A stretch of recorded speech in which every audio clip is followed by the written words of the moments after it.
Preto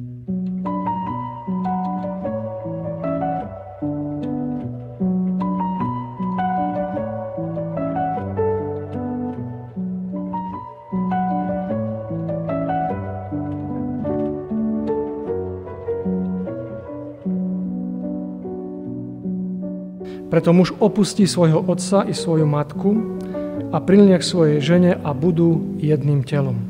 Nové manželstvo prináša iste zmenu do celej rodiny, ale zároveň vzniká nová rodina. Manželstvo je jedinečné. Manželka je tým človekom, ku ktorému prilneš, s ktorým nakoniec nájdeš riešenie a ku ktorému sa vždy vrátiš. Ani slnko nemá krajšie svietiť a žiariť tvojim očiam viac ako tvoja žena alebo tvoj muž. Je to láska, ktorá sa už rozhodla a ktorá viac nehľadá a netápe. Láska, ktorá prilne, je láska dospelá, zrelá, ktorá sa rozhodla byť vernou jednému človeku a deliť sa s jedným človekom. Blahoslavenejšie je dávať ako brať. Milovať manželku alebo manžela skutočnou láskou, to je niečo, čomu sa musíme učiť po celý život.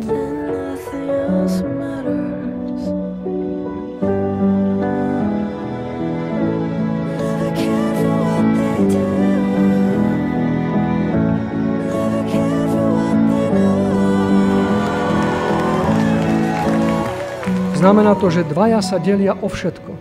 O svoje tela, hmotné vlastníctvo, majetok, o svoje myslenie, cítenie, radosti, žalosti, o svoje nádeje i obavy, úspechy i nezdary. Znamená to chrániť česť toho druhého, jeho dobré meno, lebo v manželstve platí, že je to už spoločné meno, spoločná česť, ale aj spoločná budúcnosť. Na partnera je treba byť vždy hrdý. V pravej láske sa dvaja navzájom obdivujú. Tak vám prajeme, aby ste sa obdivovali navzájom.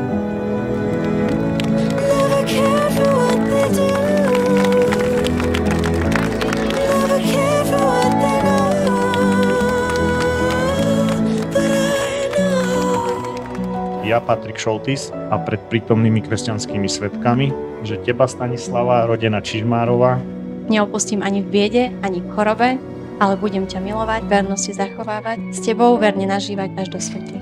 Tak nám pomáhaj tvoj jediný Boh, Otec, Syn i Duch Svätý, na veky požehnaný. Amen.